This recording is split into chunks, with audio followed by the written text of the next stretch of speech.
ولم يكن له كفوا أحد. بسم الله الرحمن الرحيم.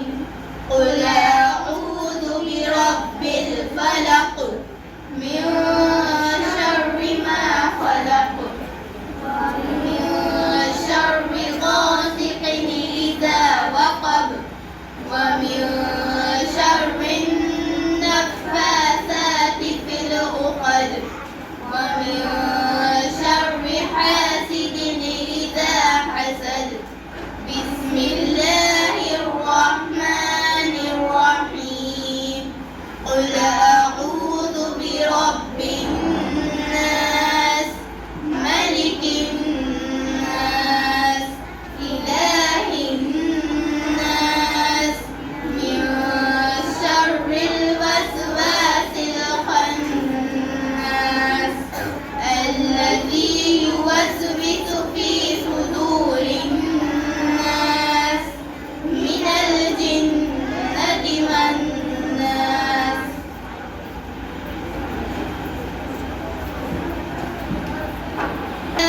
الرحمن الرحيم. الحمد لله رب العالمين.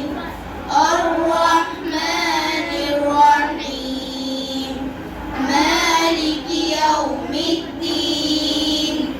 إياك نعبد وإياك نستعين. اهدنا الصراط المستقيم صراط الذين أنعمت عليهم غير المغضوب عليهم ولا الضالين. بسم الله الرحمن الرحيم. ألف لام ميم. ذلك الكتاب لا ريب فيه هدى للمتقين الذين يؤمنون بالغيب ويقيمون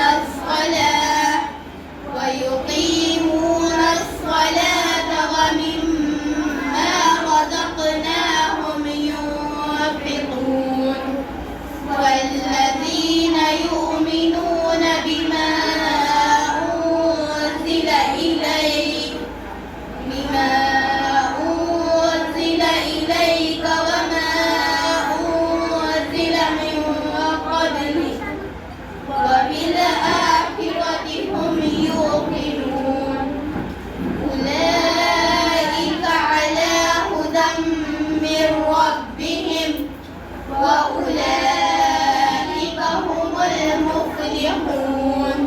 صدق الله العظيم. في قبورنا اللهم ارحمنا بالقرآن العظيم واجعله لنا إماما ونورا وهدى ورحمة. اللهم ذكرنا منه ما نسينا وعلمنا منه ما جهلنا وارزقنا تلاوته آناء الليل وآناء النهار واجعله لنا حجة يا رب العالمين. अब मैं तकसीम इस्नाद के लिए हज़रत मौलाना इरफान साहब को दावत देता